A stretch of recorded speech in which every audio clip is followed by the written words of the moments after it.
ஒரு நாளும் உனை மறவாத இனிதான வரம் வேண்டும்.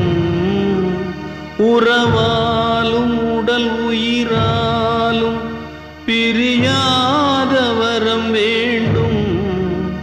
விழியோடு இமை போலே விலகாத நிலை எங்கே? விழி நீரை அணை போட்டு மொழி காத்த துணை எங்கே? இணையான இளமானே தனியாய் உன் எஜமானே. இணைய